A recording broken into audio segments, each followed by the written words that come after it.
ሰማይ ልብ የመጨረሻ ክፍል። ደራሲ ዘሪሁን ገመቹ፣ ተራኪ ኢልሃም ፈሪድ። ቻናላችንን ሰብስክራይብ፣ ላይክ እንዲሁም ሼር በማድረግ ቤተሰብ ይሆኑን። ወደ ታሪኩ። በላቸው ከሞተ ከ50 ቀን በኋላ ብርክቲና ዳዊት ስራ አምሽተው ወደ ቤት እየገቡ ሳለ የዳዊት ስልክ ጠራ። መኪናውን ጥግ አስይዞ አቆመና አነሳው። ሄሎ ዶክተር። ሄሎ ዳዊት፣ ሰላም ነህ? ከስልኩ ተስተጋባ። ሰላም ነኝ ዶክተር፣ በለጡስ እንዴት ናት? አለ ዴቭ። በጣም ሰላም ነች። የደወልኩትም በጣም ሰላም መሆኗን ልነግርህ ነው። ግን ቤተሰብ ሁሉ ከስሯ ለረጅም ጊዜ ስታጣ መጨነቅ ጀምራለች። የደሞ ለጤናዋ ጥሩ ስላልሆነ የተወሰነ ሰው መጥቶ እንዲያያት ፈልጌ ነበር አለ ዶክተሩ። እሺ ዶክተር፣ ነገ እመጣለሁ አለ ዳዊት። እሺ በልቸው። ስልኩ ተዘጋ። ዶክተሩን እያወራ የነበረው ላውድ ላይ አድርጎ ስለነበር የተነጋገሩትን ሁሉ ብርክቲ ሰምታለች። በፊቷ ላይም ፈገግታ ተረሽቷል። በደስታ ብቻ የመጣ ፈገግታ አይደለም፣ ከጀርባው ጭንቀትም የተደበቀበት ነው። አብሬህ ነው የምሄደው አለችው። ካልሽ እሺ ደስ ይለኛል ሲል መለሰ። የመኪናውን ፍሬን ለቀቀና መኪናዋን ወደፊት አስፈነጠረ። የበላቸውን ጉዳይስ እንነግራታለን ወይስ አለ። ጭንቀቱን ወደ ብርክቲ ወረወረው። ሁኔታዋን አይተን ከዶክተሩ ጋር መክረን እዛው እንወስናለን ቆፍጠን ብላ መለሰችለት። ያቺ በለጡ ድና መታ የሚወዱትን የበላቸውን መንፈስ በእሷ ውስጥ አግኝተው ናፍቆታቸውን እስኪወጡ ሁለቱም ቸኩለዋል። በማግስቱ ብርክቲና ዳዊት አዲስ አበባ እንደገቡ ለዶክተሩ ደወሉላቸው። በለጡ ያለችበት ሆስፒታል ሳይሆን ውጭ አንድ ሆቴል እንዲገናኙ ሀሳቡን የመነጩት ዶክተሩ ነበሩ። ተገናኝተው ሰላምታ ተለዋውጠው ወንበር ይዘው ከተቀመጡ በኋላ ዶክተር፣ በጭንቀት ልንሞት ነው፣ ምን ይሻለናል? ብርክቲ ናት ጥያቄውን አቀረበችላቸው። ምንም የሚያስጨንቅ ነገር የለም ዶክተር። ለምን አያስጨንቅም? ያስጨንቃል እንጂ። ዳዊት ነበር የብርክቲን ሀሳብ ደግፎ የተናገረው። ግድ የላችሁም፣ አሁን ርቦኛል፣ መጀመሪያ ምሳ እንብላ፣ ከዛ ስለሚሆነው እንነጋገራለን አሉ። የተቃወማቸው የለም። አስተናጋጁን ጠሩና የሚፈልጉትን ምግብ አዘዙ። የሚጠጣ ነገርም መጣ። ዳዊት እኚህን ሰውዬ ያውቃቸዋል። ብዙ ጊዜ አግኝቶ አውርቷቸዋል። እንደ ዛሬ ዘና ብለው እንደ ዛሬ ተፍነክነካው አይቷቸው አያውቅም። እንደውም በፊታቸው መኮሳተርና በግንባራቸው መጨማደድ ነበር የሚያውቃቸው። በተለይ የበለጠ ኦፕራሲዮን የሰሩበትና የበላቸውን ሞት ያረዱበት ቀን ሁኔታቸው በሀዘን መሰበራቸውን በግልጽ የሚናገር እንደነበር ዛሬ ድረስ ትዝ ይለዋል። እርግጥ ዛሬ ተመሳሳዩን አይነት ሀዘን ከፊታቸው አነባለሁ ብሎ አልጠበቀም። እንደ አይነት ደስተኛና ተፍለቅላቂ ፊትም እንደዛው። እናም በውስጡ ቅሬታ ተሰማው። ስለበላቸው ሞት የተሰማቸውንና የነገሩንን ሀዘን መግለጫ አሁን መልሶ በውስጣ ሲያስብ ከልባቸው ስሜታቸው ተነክቶ የተናገሩት መሆኑን ተጠራጠረ። ቢሆንም ግን ቅሬታውን በግልጽ ለማሳየት አልፈለገም። ምክንያቱም አሁንም በለጡ በእሳቸው እጅ ናት። የምሳው ስነስርዓት ተጠናቀቀ። ለጊዜው ማረፊያ እንዲሆናችሁ ቤርጎ ይዤላችኋለሁ። ተረጋግቶ ሁሉን ነገር ለመመካከር ከዚህ እዛ ይሻላል፣ ወደዛ እንሂድ ሀሳብ አቀረቡ። ያለምንም ተቃውሞ ሁለቱም በዝምታ ተከተሏቸው። ቤርጎ በቪላ መልክ የታነጸና ለብቻው ፈንጠር ብሎ የተሰራ ነው። ዶክተሩ እንደደረሱ ከኪሳቸው ቁልፍ አውጥተው ሊከፍቱ ነው ብለው ሲጠብቁ ዝም ብለው በራፉን ገፋ ሲያደርጉት ተከፈተላቸው። ቀድመው ወደ ውስጥ ገቡ። ግቡ ግቡ። ሁሉም ተከትለው ገቡ። መኝታ ቤቱ ሰፊና የተንጣለለ ከመሆኑም በላይ ባለ 2 ክፍል ነው። በአንድ ግድግዳ ጥግ 3 ሰዎችን ዘና አድርጎ ሊያስተኛ የሚችል አልጋ ግድግዳውን ተጠግቶ ዘመናዊ በጥቁር ቆዳ የተለጠፈ ሶፋ፣ ከፊት ለፊቱ ባለ መስታወት ጠረጴዛ ይታያል። እንዲቀመጡ ጋበዛቸው። ተደላድለው መቀመጣቸውን ካረጋገጠ በኋላ እሺ አሁን መነጋገር እንችላለን አላቸው ዶክተሩ። እኔም ዝግጁ ነኝ በሚል ስሜት። ዶክተር አሁን ምን ትመክረናለህ አሉት። ስለምኑ አለ። ያው ሌላ ምን አለ? የበላቸውን መሞት እንዴት አድርገን ነው ለበለጡ የምንነግራት? ጤናዋስ ላይ ችግር ሊያስከትልባት ይችል ይሆናል የሚለው ምክር እንድትሰጠን እንፈልጋለን። በቃ ሁላችንም ግራ ግብት ብሎናል።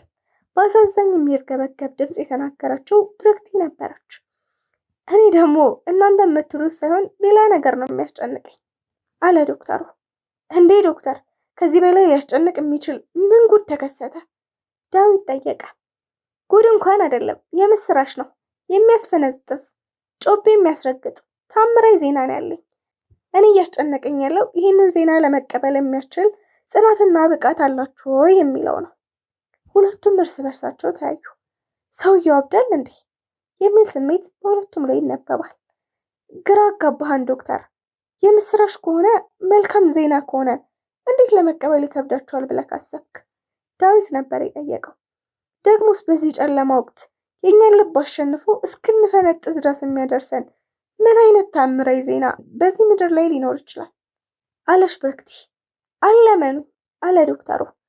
ካለኝ ገሩና ዶክተር፣ ግድ የለም ህይወት በውጣ ውረዶች እያንቀረቀረች ብዙ ታምር አሳይተናለች፣ እንችለዋለን አሏቸው። እሺ ስለበላቸው ነው አለ ዶክተሩ። ስለበላቸው ምን ሲሉ ጠየቁ። አንዴ እስኪ ተከተሉኝ ብለው የተቀመጡበትን ወንበር ለቀቁና ወደ ሌላኛው ክፍል አመሩ። አሁን እንደ ቅድሙ የተፍለቀለቀ ፊት የላቸውም። ወደ ድሮ ማንነታቸው ተመልሰዋል። ፊታቸው ተቋጥሯል። በበላጣቸውና በግንባራቸው ላይም ቅድም ያልነበረ የላብ ችፍችፍታ እየታየ ነው። ወደ መኝታ ቤት አመሩ። ይህ ዶክተሩ ቅጽበታዊ ለውጥ ደግሞ ሁለቱንም ከመጨነቅ አልፎ በጣም እንዲፈሩ አደረጋቸው። ግን በደመ ነፍስ ትዕዛዛቸውን አክብረው በዝምታ ተከትለዋቸዋል። ዶክተሩ በራፉ አቅራቢያ የነበረውን ማብሪያ ማጥፊያ ሲጫን ጨለማ የነበረው ክፍል በብርሃን ደመቀ። ሶስቱም ሙሉ በሙሉ ወደ ውስጥ ዘለቁ። ብርክቲ የሚል ከአልጋ ላይ ከብርድ ልብስ ውስጥ የጥሪ ድምፅ ተሰማ። ብርክቲ ሰምታለች። ዳዊትም ሰምቶታል። ድምፁ ብቻ አይደለም፣ መንፈሱም ፊት ለፊት ከነሱ አካል ከነደም ግባቱ አልጋው ላይ ዘፍ ብሎ እያዩት ነው። እሱም እያያቸው ነው። ዴቭ መንፈስ መልሶ ድምፅ አወጣ። እኚህ ዶክተር የሕክምና ባለሙያ ብቻ ሳይሆኑ መንፈስን የመጥራትና የማዘዝ ችሎታ አላቸው ማለት ነው። ይገርማል። ሙታንን ከሕያዋን ያገናኛሉ ማለት ነው። ዶክተር ሆነው እንዲህ አይነት ስራ መስራታቸው ያስገርማል ሲል በውስጧ ጉረመረመ ዳዊት። ብርክቲም በፊናዋ ስለ ክስተቱ በውስጧ እያብሰለሰለች ነው። አዎ የሆነ መልእክት ሊነግረን ወይም ስለ እሱ መሞት በለጡን እንዴት በቀላሉ ልናረዳት እንደምንችል ምክር ሊሰጠን ፈልጎ ነው ከሰማይ ሰማያት ከሙታን መንደር ተመልሶ የመጣው ስትል አሰበች። ብርክቲ ተንደርድራ ልታቅፈው አቅፋም ልትጨምቀው ፈልጋ ነበር። ግን ስለ ሞት መንፈስ የሰማቸው በፊልም የሚያየቻቸው ታሪኮች ትዝ አሏትና ባለችበት እንደደነዘዘች ቆመች። አዎ አሁንም ከና አካሉ ያለ ሆኖ ለእይታ ይታይ እንጂ ልዳስህ ብለው አይዳሰስልኝም፣ ልጨብጥህም ብለው አይጨበጥልኝም በማለት ስሜቷን ለመቆጣጠር ትግል ውስጥ ገባች። ዶክተር መንፈሱ ላንተም ይታያል? ምን ሊለን ፈልጎ ነው ስትል ጥያቄዋን አቀረበች። እራሱን ጠይቂው አሏት። ከቆመችበት ሳትነቃነቅ ከበላቸው መንፈስ ጋር መነጋገር ጀመረች። የኔ ፍቅር ናፍቀኸን ነው አይደል የመጣኸው? አይዞህ አትጨነቅ፣ እኛ ሁላችንም ሰላም ነን። በጣም ብትናፍቀንም እስካሁን እጅ አልሰጠንም። አንተም ጀመረሃቸው የነበሩ ስራዎችን ጠንክረን እያስቀጠልናቸው ነው። ይገርምሃል፣ አንተ ጥለህን ከሄድክበት ቀን አንስቶ ዳዊት ከጎኔ አልተለየም። ምንም አታስብ። ትንሽ ጋሻ ዳልሞቲ ነበር ያስቸገረው። ያው እንዴት ይወድህ እንደነበረ ታውቃለህ። ለሞትን ሲሰማ ለቅሶ ሊደርስ ቤት መጥቶ ነበር። በማግስቱ ግን የሚኖርበትን ቤቱን አቃጥሎ መቃብርህ ጋር መኖር ጀመረ። ያው መቃብርህ ጋር ሲመጣ አንተም ሳታይ አትቀርም። አሁን ግን አታስብ፣ እንደምንም ለምኜና አባብዬ እቤት ወስጄዋለሁ። ይገርምሃል፣ ትንሽም ቢሆን ማውራት ጀምሯል። በተለይ ከልጅህ ከፍቅር ጋር ብቻቸውን ሲሆኑ በጣም ነው የሚያወሩት። ያጫውተዋል፣ ተረት ያወራለታል። በቃ በአጠቃላይ ጥሩ አያት ሆኖታል። ወየኔ ነገር ስለናፈከኝ እኮ ወሬ ማጠናቀቅ አቃተኝ። ልቸኩል ትችላለህ፣ እስቲ ለዳዊትም እድሉን ልስጠው ብላ ዝም አለች። ዳዊት እንደማቅማማት አለና መናገር ጀመረ። የበላቸውን መንፈስ ብርክቲን ተከትሎ በሁለቱም ጉንጮቹ እንባውን እያንጠባጠበ ጓደኛዬ አይዞህ አታልቅስ፣ ብርክቲ ምን ያክል ጠንካራ እንደሆነች ታውቃለህ። በአንተ የደረሰባት ሐዘን አልሰበራትም። አሁን እዚህ እኛ ጋር ሁሉም ነገር አንተ እንደምትፈልገው እየሄደ ነው። አሁን አንድ ብቸኛ ችግር ብቻ ነው ያለው፣ ያንተን መሞት ለበለጡ እንዴት አድርገን እንንገራት የሚለው። ንግግሩን ሳይጨርስ አቋረጠ። አይዟችሁ አትጨነቁ፣ እኔ ራሴ እነግራታለሁ ብሎ ከተጋደመበት ቀና ብሎ ቁጭ አለ። እንዴት አድርገህ የኔ ፍቅር ለእሷም ልትገልጽላት? አዎ እኔም ሳስበው እሱ ጥሩ መፍትሄ ይመስለኛል። ብርክቲ እስቲ ወደ እኔ ቅረቢ አላት። ወዴት? ለምን? እንዴት? አለችው። ግድ የለሽም ነይ ወደ አልጋው። እግሯን የመጎተት ያህል በወለሉ ላይ እየጎተተች ቀረበችው። አልጋው ጠርዝ ጋር ስትደርስ አቆመች። መንፈሱ እጁን ወደ እሷ ዘረጋ። እንዴ ያዛት፣ እጇን ጨበጣት። አዎ የእውነት ስሜቱ እየተሰማት ነው። ለዓመታት የምታውቀው የእጆቹ ልስላሴ ልቧ ድረስ ዘልቀው እያቀለጣት ነው። ከመጨበጥ አልፎ ጎተታት። ወደ እሱ ተጠጋችለት፣ አቀፋት፣ ሳማት። መልሳ እያገላበጠች ሳመችው፣ ጨመቀችው። እውነት ነው፣ ራሱ ነው፣ የኔ በላቸው ነው፣ የልጅነት ህልሜ ነው፣ የልጅ አባት ነው። ብርክቲ የምትሆነው ጠፋት። እንዴት ዶክተር፣ እንዴት መንፈስ ይሰማል? በሲቃ ውስጥ ሆኖ ካጠገቡ ያሉትን ዶክተር የጠየቀው ዳዊት ነው። እመን፣ መንፈስ አይደለም፣ ራሱ የእናንተው በላቸው ነው። አስረግጠው መለሱለት። ማለት አለ ዳዊት ይበልጥ ግራ ተጋብቶ። በላቸው አልሞተም። አንተም ሂድና ቀበው፣ ሳመው፣ እንደፈለግክ አድርገው። ሁለታችሁም ከእሱ ጋር ያላችሁን ናፍቆት ተወጡ። አሁን ጥያችሁ ልሄድ ነው። ስጨርሱ ደውሉልኝና በላቸውንም ይዘን በለጡ ጋር እንሄዳለን።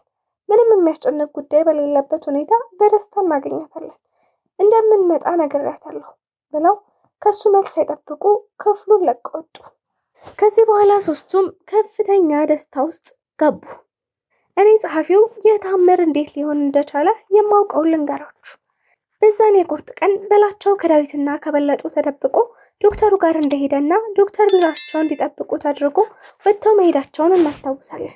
በዛን ቅጽበት የእሳቸው ታማሚ ከሆኑ ግለሰቦች መካከል አንድ ጎልማሳ ሞቶ ነበር እና ዶክተሩ በዛ አዝነው ቤተሰብ እያጽናኑ ሳለ አንድ ተአምር ይከሰታል። ሰውየው በህመም ላይ ሳለ የበላቸውንና የበለጡን ታሪክ ከነሱም ከራሳቸውም ከዶክተሩም ጭምር ሰምቶ ነበርና እንደማይድን እርግጠኛ ሲሆን ቤተሰቦቹን አሳምኖ አደራ ብሎ ተናዞ ነበር የሞተው፣ ልቡ ለበለጡ እንዲሰጥለት። በወቅቱ ይሄንን ክስተት ዶክተሩ ሲሰማ ማመን አቃታቸው። የሰውየው ሞት ልብ የሚሰበር ቢሆንም በተቃራኒው ደግሞ ለ2 ዓመት ያክል ሲከታተሏት የነበረችው ወጣቷ ታማሚያቸው በለጡ በመጨረሻዋ ሰዓት ያልታሰበ እድል በማግኘቷ ከመጠን በላይ ነበር የተደሰቱት። ጊዜ ሳያጠፉ ሟችንም ወደ ቀዶ ጥገና ክፍል እንዲያስገቡላቸው እንዲያዘጋጁላቸው ለረዳቶቻቸው ነገሯቸው። ይህንን ከጸረ አርያም ከአምላክ ቀጥታ የተላከ የመሰለ ደስታ ተስፋ ቆርጦ ሲጨቀጭቃቸው ለነበረው በላቸው ሊነግሩ ወደ ቢሮቸው ሲሄዱ ሌላ ልብ የሚሰብር ድርጊት ይገጥማቸዋል። በላቸው በተቀመጠበት ወንበር ላይ በደም ተጨማልቆ ድፍት ብለዋል። እጁ ላይ ድምፅ ማፈኛ የተገጠመለት ሽጉጥ ነበር። ዶክተሩ ለበርካታ ደቂቃዎች ደንዝዘው ባሉበት ቆሙ። በየቀኑ የሞትና ሕይወት መካከል የሚካሄደውን ጦርነት መሀል ሆነው በዳኝነት የሚመሩ ሰው እንደዛ ቀን ነገሮች ድብልቅልቅ ብሎባቸው አያውቁም። እጣታቸውን አንገቱ ስር ከተው መሞት ያለመሞቱን ሲያረጋግጡ በሕይወት የመጨረሻዋ ነጥብ ላይ እንዳለ ሲረዱ ሽጉጡን ከእጁ አላቀው የጠረጴዛውን መሳቢያቸው ውስጥ በማስቀመጥ ወዲያው ነበረ በሚስጥር ወደ ቀዶ ጥገና ክፍል ያስወሰዱት። ቀዶ ጥገናውን የሚያደርጉት ሌሎች ጓደኞቻቸው ስለነበሩ እሳቸው በነገሩ ላይ ለማሰብና ምን ማድረግ እንዳለባቸው ለመወሰን ወደ ቢሮቸው ሲመለሱ ጠረጴዛቸው ላይ በላቸው ጥሏቸው የሄደውትን ደብዳቤዎች ያገኛሉ። ከውስጡ ለእሳቸው የተጻፈውን ደብዳቤ መዘው ያነባሉ። ከዛ በኋላ ስለሆነው ነገር ደውለው ለፖሊስ መናገር አልቻሉም። ስልካቸውን አውጥተው ዳዊት ጋር ደወሉ። ልብ ለጋሽ ስለተገኘ በለጡን በአስቸኳይ ሆስፒታል ይዟት እንዲመጣ አዘዙት። ያረፉበትን ሆቴል ከሆስፒታሉ ቅርብ ስለሆነ በግማሽ ሰዓት ውስጥ እንደሚደርሱ ያውቃሉ። ተነሱና የበላቸውን ሁኔታ ለማጣራት ወደ ቀዶ ጥገና ክፍል ሄዱ። ጓደኞቻቸውን ጠየቁ። ያገኙት መልስ ግን ጨለማ ነበር። ምን ማድረግ እንደሚገባቸው ተረጋግተው ለማሰብ መጀመሪያ የበለጡ ቀዶ ጥገና ማከናወን እንዳለባቸው ራሳቸውን አሳመኑና በለጡ እንደመጣች ከዳዊት ጋር የመንጠቅ ያህል ጎትተው ወደ ቀዶ ጥገና ክፍል ይዘዋት ገቡ። የበላቸው ቀዶ ጥገና በሌሎች ዶክተሮች ሌላ ክፍል ቀጥሎ ሳለ በዛው ሰዓት በለጡን በሳቸው መሪነት በሌላ የቀዶ ጥገና ክፍል በልገሳ የተገኘላትን የልብ ንቅለ ተከላ እየተደረገላት ነበር። እሳቸው ስራቸውን ስኬታማ በሚባል ሁኔታ እንደጨረሱ በድጋሚ ቀጥታ የበላቸውን ሁኔታ ለማወቅ ነበር የሞከሩት። አሁንም በድጋሚ ያገኙት መልስ ግን ምንም ተስፋ የሌለውና ምናልባት ለቀናት ማቆየት ከቻለ እንጂ ማዳን የተአምር ያክል የማይታሰብ እንደሆነ ነበር። እሳቸው ግን ጭላንጭልን ብትሆን አለች በተባለችው ተስፋ ላይ ተስፋ አደረጉና በእቅዳቸው ገፉበት። እስካሁን እንኳን ብዙ ነገር ማድረግ ሲገባቸው አላደረጉም። ለፖሊስ ደውለው የተፈጠረውን ነገር ማስረዳት ነበረባቸው፣ አላደረጉም። አሁንም ለማድረግ ሀሳብ የላቸውም። እሳቸው ስለበለጡ የጤና ሁኔታ ለመስማት እሳቸውን በመጠባበቅ ላይ ወዳለው ዳዊት አመሩ። በዶክተሩ እንደተደወለለት ወደ ቢሮቸው ተንደረደረ። አንኳኳ። ይግቡ የሚል ድምፅ ከውስጥ ሲሰማ በራፉን ገፋ አደረገና ወደ ውስጥ ዘለቀ። መልሶ ዘጋና መቀመጫ ይዞ ተቀመጠ። ዶክተሩ አቀርቅሯል። በጣም የጨነቀውና ፍጹም የተረበሸ መሆኑ በግልጽ ያስታውቅበታል። ምን ነው ዶክተር፣ ሕክምናው ችግር አለ አላቸው። ኖ ሕክምናው ከጠበቅነው በላይ በስኬት የሚጠናቀቀው። አይ ሁኔታውን ሳይ ትንሽ ደስ ያሉት ስላልመሰለኝ ነው። አዎ ደስተኛ እንኳን አይደለሁም። በህይወት ዘመኔ እንደ ዛሬ ምስቅልቅል ያለ ነገር አጋጥሞኝ አያውቅም።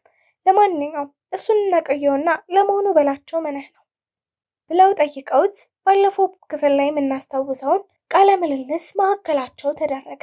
ባለፈው ክፍል ላይ እንደምናስታውሰው ዶክተሩ ብቻዬን መሆን ፈልጋለሁ ሲላቸው ዳዊት ቡና ለጠጣ ብለው ክፍሉን ለቀው ሄደው ነበረ። በዛን ሰዓት ዶክተሩ ቡና ለመጠጣት ሳይሆን የሄዱት ሬሳ ክፍል የሚሰሩ ሰዎች ጋር የጀመሩትን ምስጢራዊ ጉዳይ ለመነጋገርና ምን እንደደረሰ ለማየት ነበር። ልክ እንደ ፍላጎታቸው አድርገው አዘጋጅተው ነበር የጠበቋቸው። እንዴት ነው አባተ? ያው እንደምትፈልገው አዘጋጅተንሎታል። አያስታውቅም። የአንድ ሙሉ ሰው ክብደት ያህል እንዲኖረው በውስጡ ጣውላ ደራርቤ መስቼበታለሁ። እርግጠኛ ሁን፣ ካልተከፈተ በክብደት ማንም ሰው እንደሌለው ሊያውቅ አይችልም አላቸው። በጣም ትልቅ ውለታ ነው ያሉልኝ። እድሜ ልኬን የማልከፍለው ውለታ አለብኝ አላቸው። አይ ዶክተር፣ አንተ ጠይቀኸኝ ይህን ማድረግ በመቻሌ በውስጥ የተሰማኝ ደስታ ልነግርህ አልችልም። አንተ እኮ ሁልጊዜ በችግሬ ደራሽ የሆንክ ብቸኛ ሰው ነህ አሉት በፈገግታ እንደተሞሉ። እሺ በቃ አሁን ልሂድ ብለው ሊወጡ ሲሉ ስልካቸው ጠራ። ዳዊት ነበርና ወዲያው ወደ ቢሮውን የተመለሰው። እንደደረሱ ቦታ ይዘው በመቀመጥ ዳዊት የሚለውን ለመስማት ዝግጁ ሆኑ። ሬሳውን መውሰድ እንችላለን ሲል ነበር ዳዊት የመጀመሪያ ጥያቄውን የጠየቀው።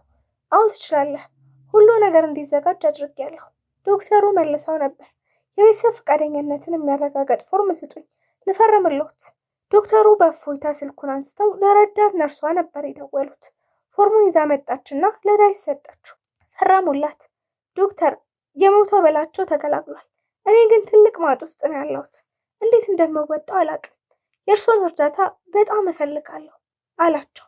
በምችለው አቅም ሁሉ ሁሌ ከጎንህ ነኝ። እንግዲህ የበለጡን ነገር ለእርሶ ትቼዋለሁ። እሷ ሙሉ በሙሉ ካልዳነች የወንድሜ መስዋዕትነት ትርጉም አይኖረው አላቸው። እኔም ተመሳሳይ ስሜት ነው የሚሰማኝ። በለጡን ማድረግ ካልቻለን ሙያዬን ሁሉ ምጠላው፣ ጭራሹንም የማቆመው ይመስለኛል። ቢያንስ እስከ 3 ሳምንት ድረስ ሁኔታዎች አደገኛ ስለሆኑ ይህን ጉዳይ በፍጹም ባትሰማ ጥሩ ነው የሚል እምነት አለኝ። መቋቋም የምችል አይመስለኝም አሉት። እኔም በሀሳቡ እስማማለሁ። አሁን ማድረግ ያለብኝ አንድ አስተማሚ ነርስ በእርሱ በኩል ቅጠሩልኝ። የፈለገችውን ያክል እከፍላታለሁ። እርሷ ደግሞ ከሕክምና ሰዎችና ከአስተማሚ ነርሶች በስተቀር ማንም ወደ በለጡ ክፍል መግባትም ሆነ እሷን በስልክ ማነጋገር እንዳይችል አድርጉልኝ። እሱ ችግር የለውም፣ ሁሉን ነገር ለኔ ተዋለሁ። ዶክተሩ ያለውን ለማድረግ በውስጡ ከልቡ እየማለ በወቅቱ በዚህ ነበረ ነገሩ መስመር ያስያዙት። ዶክተሩ እንዲህ ማድረግ የፈለጉት ምክንያት ለሁለት ነገር ነው። አንድም ጭላንጭል የሆነችን የበላቸውን የመዳን ተስፋ እስከ መጨረሻ ጠብቆ የሚመጣውን ውጤት ለማወቅ ሲሆን፣ ያ ሳይሆን ቀርቶ በላቸው ቢሞት እንኳን በሚስጥር ለማንም ሳይነግሩ እውነተኛውን አስክሬን ሻሸመኔ ድረስ ባዶ ሳጥን በተቀበረበት ቦታ ለመቅበር እቅድ ይዘዋል። ቢያንስ እሱ ማድረግ የሚችለው ነገር አድርጎ ስለሞተና ወደኋላ ተመልሶ የሆነ ነገር አይቶ የመቆጨት እድል ስለሌለው ችግር የለውም። ሞቱ ከንቱ ከሆነ ግን ቤተሰቡ ለዘላለም ሲጸጸት ነው የሚኖረው። ስለዚህ ቤተሰቦቹ ሁለት ነገር ማጣት የለባቸውም ሲሉ በማሰባቸው ነበር ወደዚህ ውስብስብ ታሪክ ውስጥ የገቡት። በለጡ የተቀየረላት የበላቸው ልብ እንደሆነ ቤተሰቦቿም ነው በዛ መጽናናት አለባቸው ሲሉ ወሰኑ። ተሳክቶ በላቸው ከዳነ ደግሞ ከሱ ጋር ሆነው እውነቱን ለቤተሰቡ መናገር፣ ከዛ በኋላ ያለው ነገር ቀላል ይሆናል። ቤተሰቡ ተማክሮ የሚያደርገውን ነገር ያደርጋል። እቅዳቸው እንዲህ ነበር። ለዛ ነው ህይወታቸውን ሊያበላሽ የሚችል የስራ ፈቃዳቸውን ሊያስነጥቅ የሚችል ከዛም አልፎ በህግ ፊት ተጠያቂ አድርጎ ቀሪ ህይወታቸውን በእስር ቤት እንዲያሳልፉ የሚያደርግ ተግባር እየፈጸሙ እንደሆነ እየገባቸው ያደረጉት። ግን ደግሞ የበላቸውንና በለጡን የፍቅር ታሪክና መስዋዕትነት ልባቸው ስለተነካ የመጣ ይምጣው በሚል መከራውን ሁሉ ለመጋፈጥ ሞክረዋል። ከዛ ግን ተስፋ የተቆረጠበት በላቸው ከቀን ወደ ቀን በጣም አስጋሚ የሚባል ቢሆንም ወደ ሞት ጭልጥ ብሎ ከመሄድ ይልቅ ወደ ህይወት የመመለስ ምልክት እያሳየ ከ25 ቀን በኋላ ከኮማ ነቃ። ከዛ የሆነ ሁሉ በዶክተሩ ተነገረው። የተሻለ ጤንነት ላይ እስኪደርስ ተጠበቀና ዛሬ ደግሞ ለሚስቱና ለጓደኛው እውነቱ ተነገራቸው። እስከ ነገ ደግሞ መላው ቤተሰቡ ወዳጅ ዘመድም ሁሉ የመስማት እድል ሊገጥመው ይችላል። ግን ምን ተብሎ ነው የሚነገረው? ተፈጸመ። ስለ ታሪኩ ምን ተሰማችሁ? ምን ተማራችሁበት? ምን አዲስ እውቀት ጨበጣችሁ? ኮሜንት ላይ አሳውቁ።